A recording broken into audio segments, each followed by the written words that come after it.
आता एवढा फोम आलेला आहे तरी पण मला खूप शहाणपणा केला आहे मी आणि सगळीकडे ते उडलेलं आहे.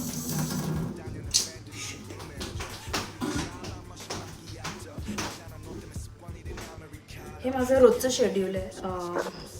मस्त ब्लॅक कॉफी बनवते मी आणि मग मी जिमला जाते. पण आता व्हिडिओ बनवायचा म्हणून मी जरा जास्त ते फोम यावा यासाठी प्रयत्न केले आणि सगळीकडे उडलं. So that's my black coffee before hitting the gym.